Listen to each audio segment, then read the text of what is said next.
It is spring, and the harsh winter months are finally over. This is the time for all the birds to return from the tropics and meet their friends. Ah, you are back, Tweety. Long time, Daddy. How have you been? I'm good. So, where are you coming from? Oh, you know it. India. Ah, India, again. What the hell takes you there year after year? Oh, I just love it there. Love it? Really? You've got to be kidding me. I've heard there are just too many of them there. 1 billion or so, or something like that. Yeah. And they're spewing so much of that dirty carbon that it's melting on my eyes. Look at that. Those seals look so thin now. Look in that other Hold tank. on, Daddy.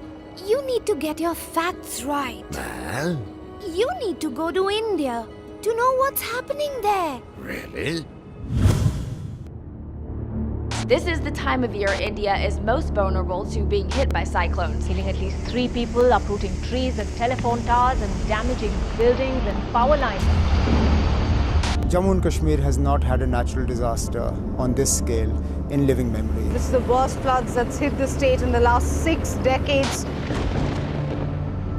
India's roots, her land, her people are being jolted more than ever before. It's been described as the Himalayan tsunami. Days of heavy monsoon rain have swept away roads and buildings. Thousands of people are still missing.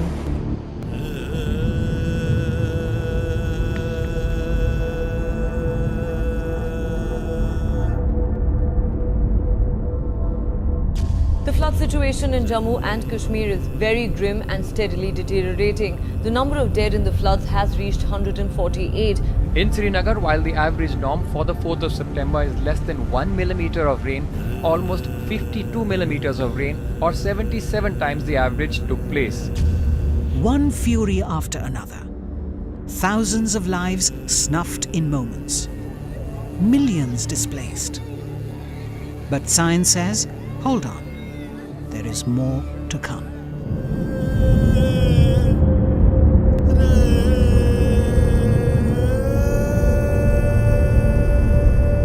The impacts of climate change pile up in the extremes. Extreme high temperatures, extreme droughts, extremes of intense precipitation, and extremes associated with high sea levels. In Uttar Pradesh's Hamirpur district, devastated after his standing rabi crop was lost to the rain, Indrajit committed suicide in his own field.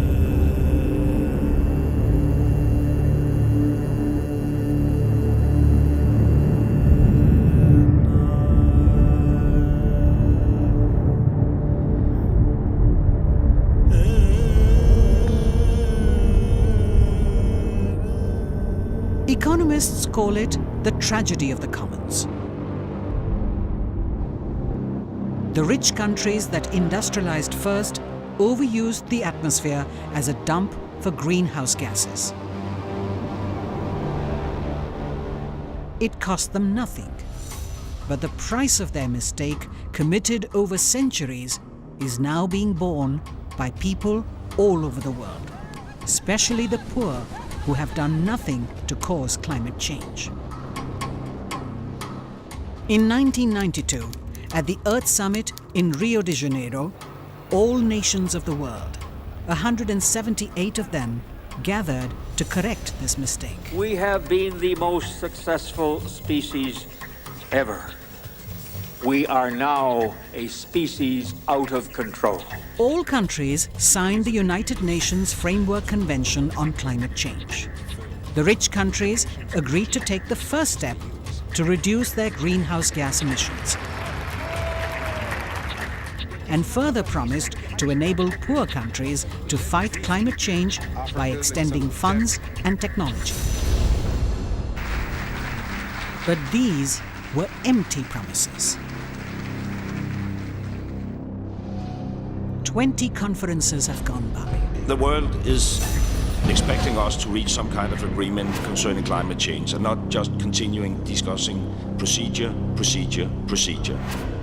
The rich countries have neither reduced emissions nor have they delivered the billions of dollars they committed to support poor countries in their fight against climate change.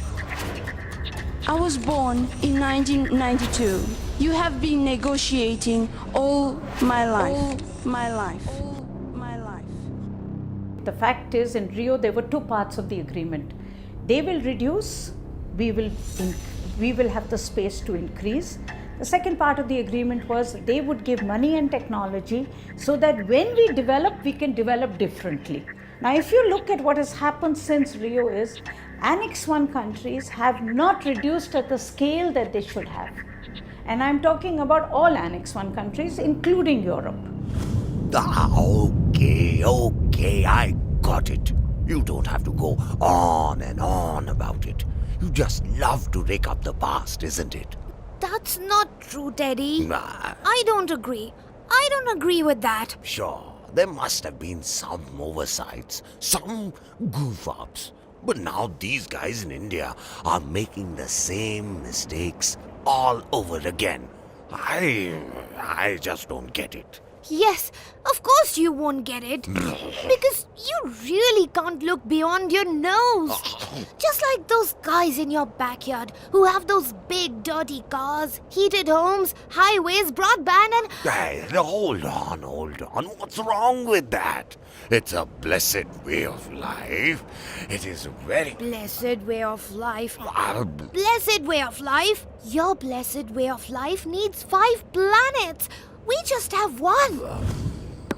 The blessed way of life lived by the developed countries has obviously come by spending a good fortune. Science calls it the carbon budget. If the world has to limit warming to no more than 2 degrees above pre-industrial levels to avoid catastrophic climate change, then it has a limited budget of carbon dioxide to emit.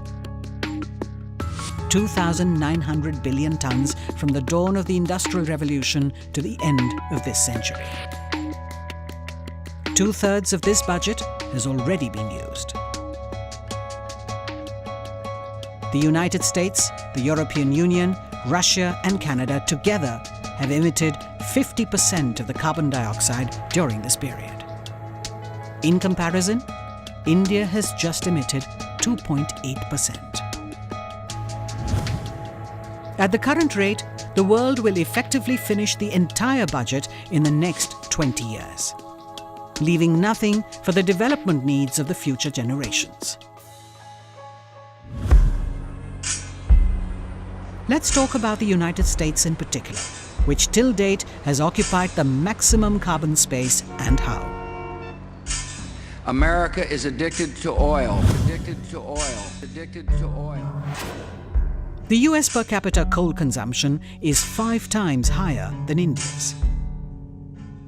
An average American consumes 34 times more electricity than an Indian.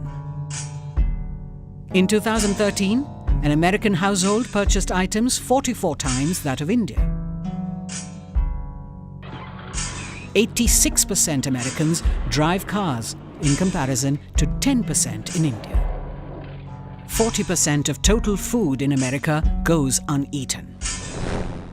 Currently, India's per capita emissions are at 1.7 tons of CO2, while America's are at 16.5 tons. With its much-celebrated climate commitments, by 2030, the United States will reduce this to just 14 tons. Whereas India, with its most elevated trajectories, will still remain below the 2005 global average of 4.22 tons. Whatever happened to the promise of equity? The United States became the economic powerhouse of today simply because it emitted and therefore developed economically. But in that, it used more than its share of the global commons. Now, just like financial debt, you should be calling this the natural debt of the United States. The developed world used cheap energy to develop. It meant that there were emissions and they have occupied a large part of the carbon space. Now, when we want to provide our people with energy, there just isn't carbon space for the emissions that will result from the greater use of carbon. The C word of consumption has to be the climate word as well. Because unless we discuss consumption and we make the American lifestyle negotiable, we will not be able to combat climate change. Let's now look at the inconvenient truths of some other rich countries. Compared to India's per capita emissions of 1.7 tons of CO2, the EU emits 7.2 tons. Russia, 12. Korea, 12.2. Canada, 17.6. So this is equity in the real world. That while a few rich countries continue to guzzle energy to live an addictive lifestyle, nearly 1.6 billion people globally do not have electricity. 300 million of these live in India alone.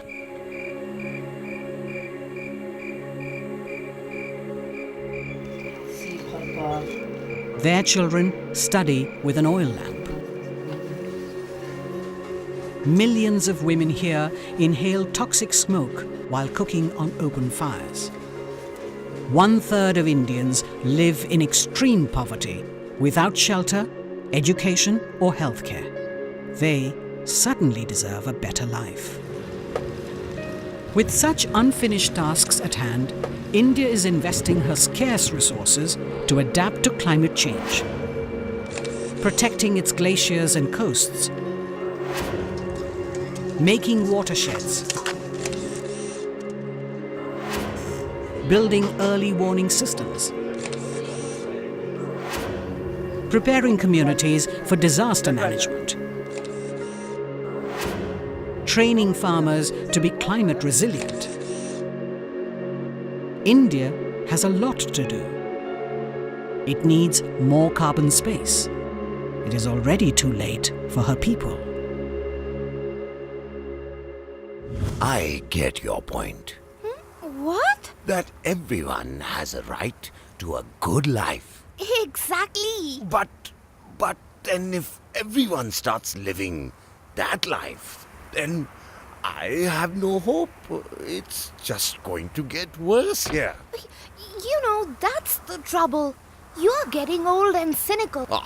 Just because a few folks had a party by blowing tons and tons of carbon into the air, it does not mean that it's the only way to go about it, huh?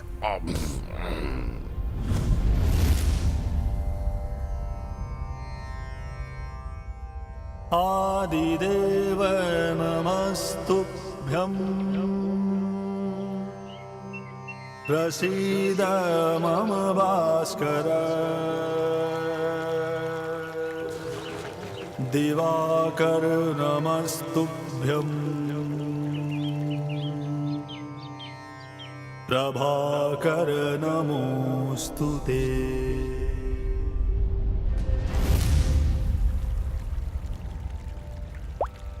In India, the sun is revered as God.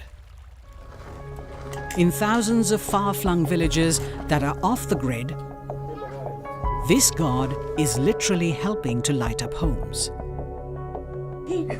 But for a country where 300 million people still live without electricity, even the God can only do as much.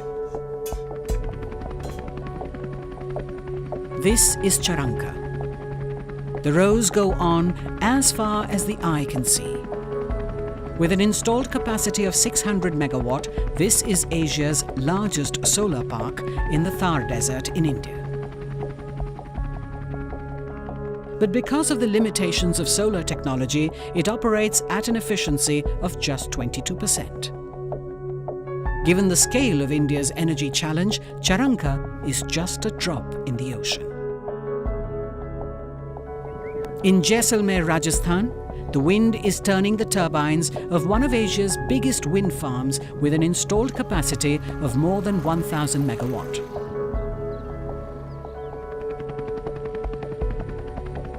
These are some remarkable islands of hope. that make up India's current green energy portfolio of 6%. By 2030, India has the potential to take this up nearly 4 times to 23%.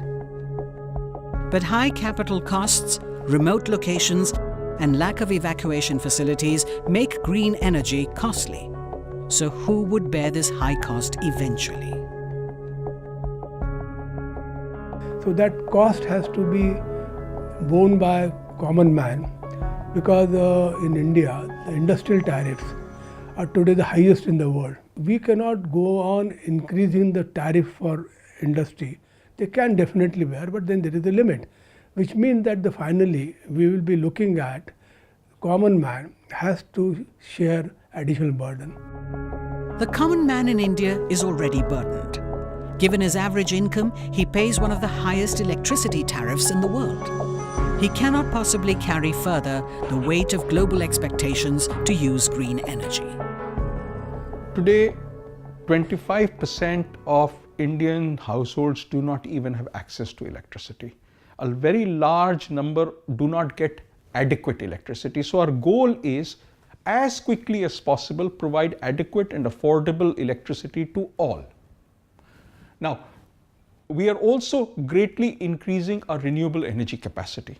But renewable energy even today is more expensive than, for example, coal energy. As we move ahead, if we want to accelerate the amount of renewables we have, it would imply both financial support as well as support in the transfer of technology for effective acceleration of the renewable energy program. In 2007, the government launched an unprecedented program called PAT, or Perform, Achieve and Trade, to transform energy-intensive industries in India. Nearly 478 heavy industry units were given specific targets to reduce their energy consumption. The idea was unique. Those units who outperformed their PAT target would be rewarded with energy-saving credits, which they can sell to industries who underperform. Across the spectrum of top energy-guzzling industries in India, PAT has already exceeded the target of 6.7 million tons of oil equivalent of energy savings. PAT has been very successful. It has focused on large energy-intensive industries who have the capability and the capacity to invest in enhancing their energy performance. But there are millions of smaller units where hand-holding is required, where technological solutions delivered to the door are required, where adaptation of existing technologies are required for them to be meaningful to the small size of these industries. Honestly, all this is fine. I mean, it's not bad.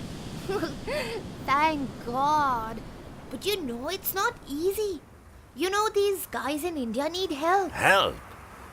Like what? Well, if your friends lived up to the promises they made, 1 billion people in India are waiting to change the game. It has been promises galore. In 2010, the rich countries accepted that they would pay poor nations to adapt to the problems caused by climate change. They pledged that by 2020 and beyond, they would pool in $100 billion every year towards this purpose. This was called the Green Climate Fund. The headquarters of the United Nations Green Climate Fund has opened to much fanfare. The developing countries waited for this pledge to be honored for the next 4 years. In 2014, the rich countries gathered once again for yet another round of pledging. I'm delighted with the outcome of today's pledging conference. Close to $9.4 billion of contributions make this the most successful climate finance mobilization. But eventually, high promises met with closed purses. Pledges need to be promises need to be converted into actual cash. And the signed commitments to date are about $5.3 billion. That's all we have. $5.3 billion that's going to be spread on an average over 9 years, typical project commitments, it doesn't go very far with 130 plus countries if you think about it, not even to speak of the scale and needs. So that's where we are with the Green Climate Fund, and it's a long, long way off from the US $100 billion a year. The dishonesty is glaring, and it is often innovative. Here's another one from the OECD countries. So the OECD, as you know, is a club of the rich countries. Just like good clubs, we all want to belong to it, but not necessarily this one. The interesting question is these projects really about climate finance, or retroactively or retrospectively you just called anything and everything under the sun climate finance projects? And when you actually look at the number of climate funds, specialized climate funds, what is the amount? It's less than $2 billion a year in disbursements from 24 specialized climate funds since inception. So $57 billion claimed OECD, actual neutral source, much more credible, $2 billion. The ice melts back dramatically, exposing more dark. As these gimmicks play out on the world stage, climate science is screaming with new evidence. In September of 2012, Arctic sea ice shrank to its lowest extent ever measured in the satellite era. Britain's weather agency says the world has warmed 1 degree Celsius since pre-industrial times. Scientists are warning the planet's now reached a grim climate milestone not seen for 2 or 3 million years. As time runs out, the scars of climate change are becoming uglier.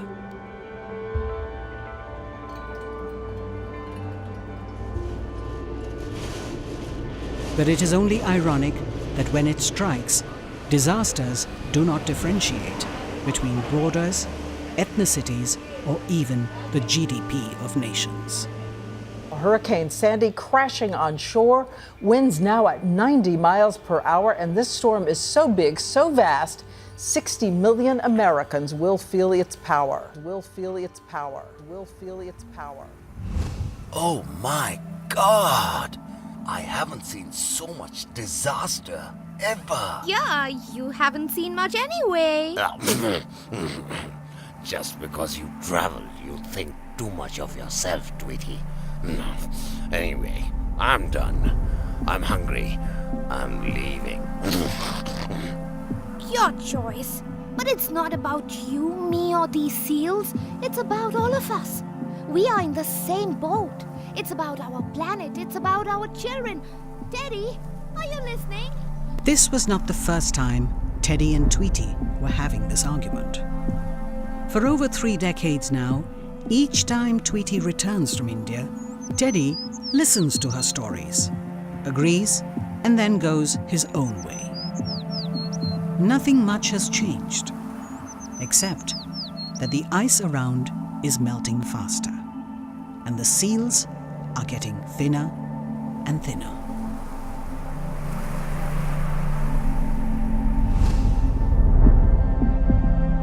Annex 1 countries wake up and smell the coffee. It's high time that the developed countries put their money where their mouth is.